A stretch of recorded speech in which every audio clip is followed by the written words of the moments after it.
Cuando creíamos que teníamos todas las respuestas, de pronto cambiaron todas las preguntas. En el programa de hoy presentaremos un tema que, como dice Benedetti, nos cambia quién es quién en el orden internacional. Así comienza Humo y Espejos.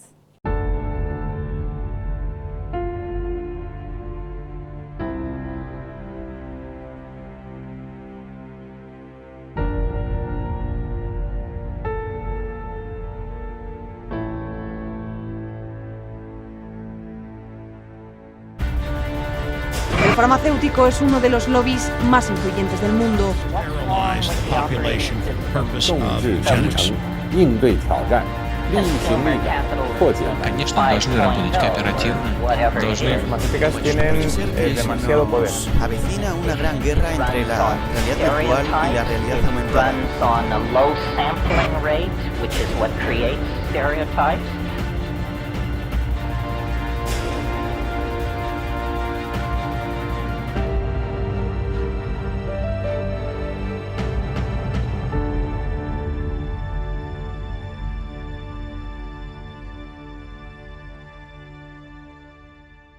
Muy buenas noches, bienvenidos a Humo y Espejos. Hoy hablaremos sobre un país que tiene mucha prensa en la Argentina, pero así como tiene prensa, tiene mucho prejuicio también y se conoce muy poco en profundidad. Así que, ¿cómo estás, Marcelo? Y háblanos sobre Irán. Bueno, ¿qué tal? ¿Cómo están hoy?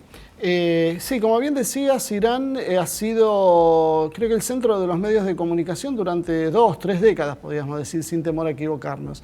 Una de las razones es la que creo que es la central en este tema, es que ha sido un desafío a los poderes instituidos, básicamente, que se representan en los Estados Unidos. Una de las ideas que tenemos en este programa es tratar de ver qué hay detrás de todo lo que se dijo, porque si mal no recordamos, se caracterizaba Irán hasta como parte del eje del mar. Eso fue una de las definiciones que dijo un presidente norteamericano. Entonces, bueno, un poco la idea es, ¿qué hay detrás de esto? ¿Qué hay de cierto? ¿Qué es Irán? ¿Cuántos mitos esconde esto? Bueno, eso es lo que hoy vamos a ver. Bien, y nos acompañan Valeria Rodríguez, es politóloga, gran conocedora del tema, así que Valeria, bienvenida, muchísimas gracias por acompañarnos. Y quisiera arrancar con una pregunta así, no tan sencilla, pero de introducción, ¿no? O sea, ¿cómo convive un gobierno que es teocrático y democrático a la vez? Explícanos un poquito. Bueno, Assalamu alaikum es el saludo de todos los musulmanes, que es la paz esté contigo. Y bueno, para poder contestarte un poco esa pregunta, te voy a dar un pantallazo general de cómo es el sistema islámico de la República Islámica de Irán y bueno, para poder llegar a la contestación de esa pregunta. Bueno, en principio, en 1979 se produce una revolución que fue a cargo del imam Khomeini. Digamos, él fue la cabeza de la revolución y el pueblo lo acompañó. Lo que hicieron fue derrocar al Shah de Persia que estaba en ese momento, ¿sí? Luego de una serie de hechos que hubo que tienen que ver con la revolución, la toma de la embajada de Estados Unidos y bueno, demás cuestiones que sucedieron, se hizo un referéndum en el cual se puso en el tapete cuál iba a ser la forma de organización de esa nueva república. Si se iba a mantener, bueno, el sistema del Shah o bien si iba a ser otro tipo de sistema. En Irán hay mayoría de musulmanes, ¿sí? Hay diferentes tipos de religiones dentro de la sociedad, pero los musulmanes chiitas en este caso son la mayoría. Bien, se hace este referéndum y se ponen de acuerdo en que va a ser un sistema islámico. Este sistema islámico va a estar basado en la Sharia, que va a ser la jurisprudencia. Esa jurisprudencia se centra en lo que es el Corán y la Sunna profética, ¿sí? La Sunna profética son los dichos del profeta. Entonces, como bien vos decís, se transforma en teocracia. Sí, sí. Dentro de esto que veníamos diciendo, también convive una especie de democracia. Por eso no sé si llamarlo teocracia, porque es como una mezcla, ¿sí? Hay instituciones que son electas a través de voto popular y otras que no. Los más importantes son el Velayat Faqih, que es el líder supremo, y después tenemos al presidente.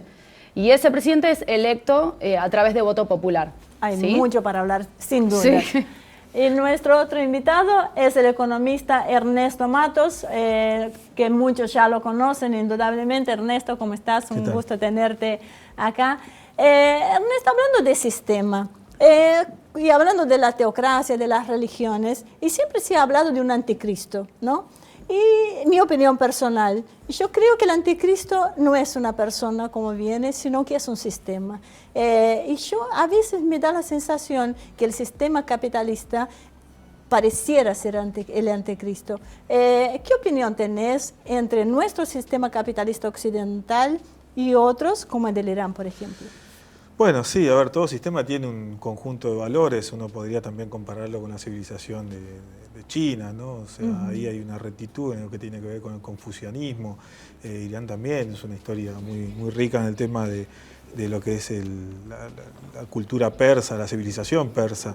Pero aún así, digamos, cada uno de los sistemas tiene como esta cuestión de ir construyendo, digamos, ya sea desde la visión de China, que hoy la vemos comunista, pero dentro del sistema capitalista, Estados Unidos decía emblemáticamente dejar de lado las sanciones económicas y de esa forma hacernos creer que incluye a Irán como si fuera que siempre que estuvo excluido, cuando no es así. Es como que ahí empiezan a conjugarse y empiezan a mezclarse los valores de lo que son distintas culturas, para las cuales obviamente el sistema capitalista tiene una que es principal y que es nodo central y que también está en el hinduismo, que es el deseo. Y dos cosas son diferentes. Una cosa es el deseo y otra cosa es el deseo mercantil. Y esas dos cosas diferentes van a pesar en todas las civilizaciones. Imagine que esto recién empieza, así que lo llevamos a ver la primera parte del informe sobre Irán y seguiremos con la charla.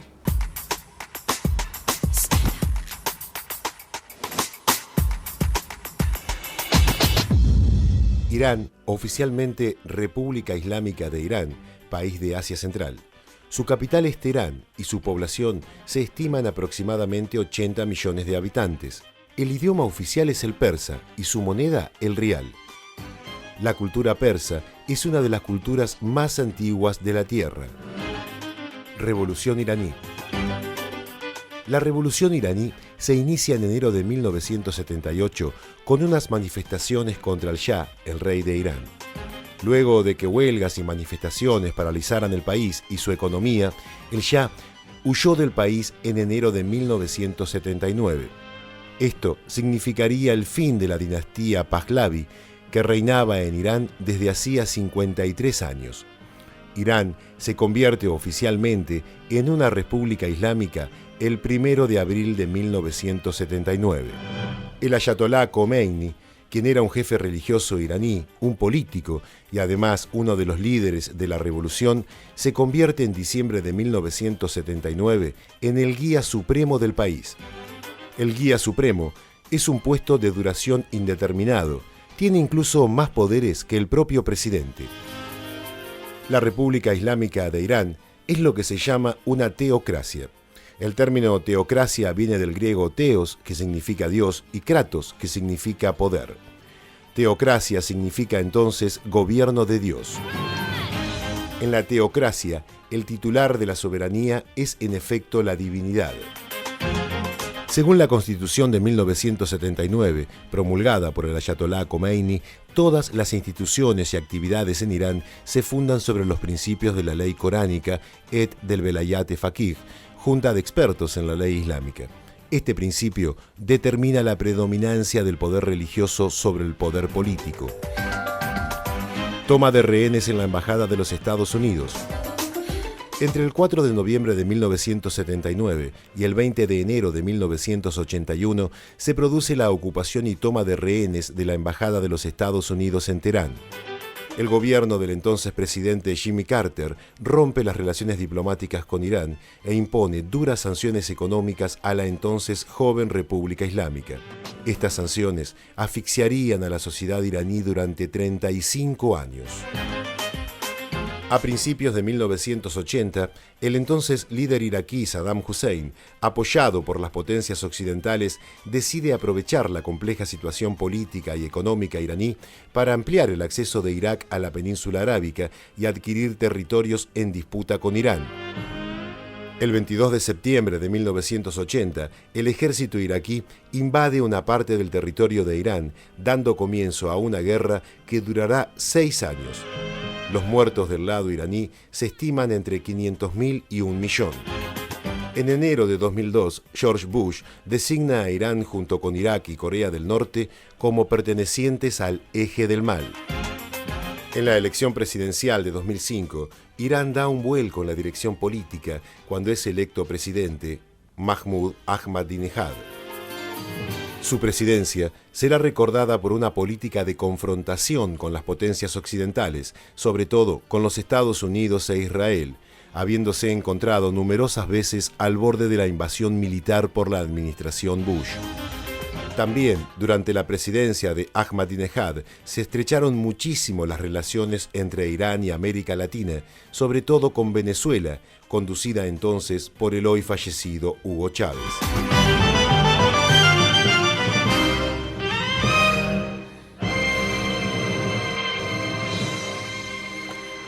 Hoy vamos a ver, hay algo que en realidad me llama mucho la atención sobre Irán, y es la forma que tienen de pensar.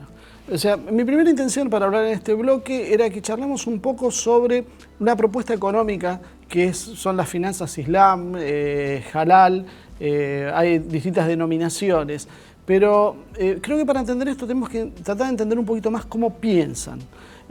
Cuando estaban hablando al principio, surgió un tema sobre si es una teocracia, no es una teocracia. Nosotros en Occidente estamos acostumbrados a dividir Estado por un lado, religión por otro. Sin embargo, no es así el pensamiento, tal vez en Irán. ¿Me puedes ampliar un poquito este concepto para poder después seguir avanzando? Sí, en principio tiene que ver con la cuestión religiosa, que para nosotros la religión es una forma de vida, es más allá de una cuestión litúrgica, ¿sí? Es una forma de vida y una posición de entendimiento de cómo es al ser humano, cómo se entiende al ser humano. Como el liberalismo piensa si es bueno, es malo, claro. El hombre es el lobo del hombre para el neoliberalismo, para nosotros el hombre no es malo, sino dependiendo de sus acciones, ¿sí? Y lo que tratamos de hacer como musulmanes siempre, por eso a esto voy, es que justamente tratar de actuar bien. Entonces en ese tratar de actuar bien tenemos como un lineamiento, tenemos lo halal y lo haram, que tiene que ver, lo haram tiene que ver con lo que no se debe hacer y lo halal con lo que se debe hacer o lo que se puede hacer. ¿Estas reglas son aplicadas a todos independientemente de que sean musulmanes o no? Dentro de Irán, a todos, sí. Sí, sí, sí. ¿Y es el Islam lo contrario a nuestro capitalismo tal como conocemos hoy? A ver, hay que diferenciar, ¿no? El mundo occidental, digamos, la cuna de civilización para el occidente es, por ejemplo, en términos de lo que uno ve como una relación amorosa o el amor mismo, es una tragedia. En términos orientales, por ahí el amor se vive de otra manera. Entonces, esto es chocante para lo que nosotros consideramos el mundo occidental. Por eso cuesta comprender a cada uno de estos países con su historia, su cultura. Ahí el informe, obviamente, si arrancamos más atrás, se parece mucho a las luchas en América Latina.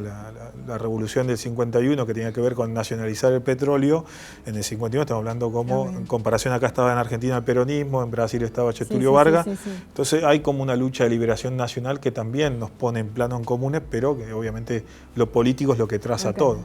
Sí, lo que pasa es que a veces es como que yo creo que tenemos una visión a veces demasiado cerrada. Creo que desde Occidente, en aras de la tolerancia, se invierte esto y no somos tolerantes con los demás, porque somos tolerantes siempre y cuando respeten nuestras costumbres y acepten nuestras vivencias y nuestras perspectivas de la vida.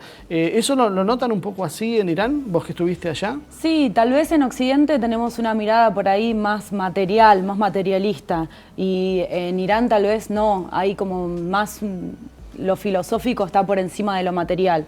Igualmente sí utilizan lo material, no quiero decir que es solo filosófico y espiritual, sino que hay una postura más bien espiritual del entendimiento del otro. Es muy distinto a lo que vivimos acá. Eso iba a preguntar. si no me equivoco, corregime si me equivoco, dentro de los sistemas que tiene financieros, si una persona pide la plata para algo que lo necesita y de repente no puede cumplir con el pago de esta plata, puede pedir al acreedor una prórroga, la cual debe ser aceptada de buen grado, ¿sí? Para que pueda. Y en el caso de por alguna enfermedad, un fallecimiento, alguna imposibilidad de pagar, se haría cargo sus vecinos. Y si sus vecinos no pueden hacer cargo de esta deuda, así lo hace cargo el Estado. O sea, ¿hay algo equivalente en Occidente? ¿Es posible implementar algo así? Sí, a ver, creo que hay experiencias y mismo hay una discusión sobre el tema de, primero, para qué uno quiere un préstamo y si sobre el préstamo se cobra un interés. Yo creo que antes de entrar a algo tan detallado, me parece que habría que entender un poco más de cuál es la diferencia. O sea, porque hay unos preceptos básicos, por ejemplo, está prohibido tomar intereses por el dinero, o sea, no se puede generar dinero con el dinero. Hay principios filosóficos que hay que entender, creo que primero que sería bueno que me los amplíes para poder después entender en un caso puntual.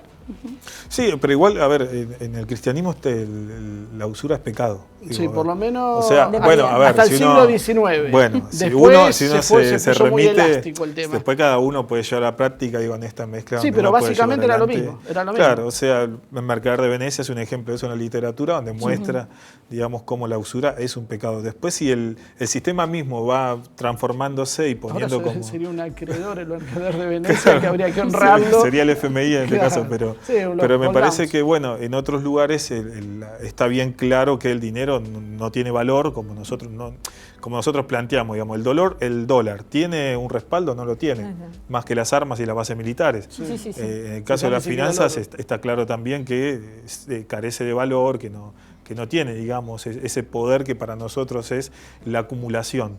Entonces lo que ella preguntaba tiene que ver con eso, o sea, hay una concepción filosófica, esto es un tema comunal y no individual, por lo tanto todos respondemos, ¿es algo así? Sí, tiene que ver con justamente esta cuestión, las cuestiones morales y filosóficas que tiene el Islam. Nosotros creemos en el riba son los intereses y es haram, porque vos estás haram es prohibido, vos estarías como cobrándole de más a la otra persona. Por eso el interés no se lo puede tomar como algo que se pueda hacer. Eso se denomina riba en árabe. Y después, por otro lado, también el tema de, por ejemplo, acá estamos acostumbrados a comprar dólares porque sabemos que va a aumentar. Bueno, eso es haram para nosotros. Eso tampoco se puede hacer, porque tiene que ver con el entender al otro, el tener en cuenta al otro. Y estos sistemas se han probado en Occidente, ¿no?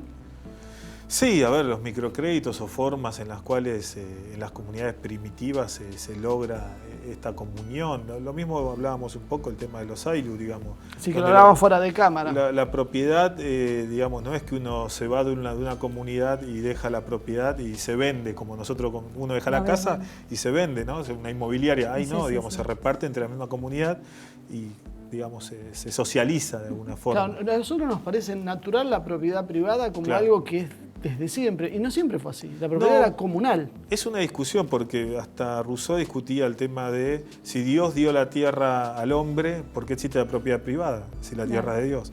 Vamos a cerrar con eso porque necesitamos ir a un breve corte y seguimos ya enseguida. No se vaya, ya volvemos con la columna de Damián Jakubowicz.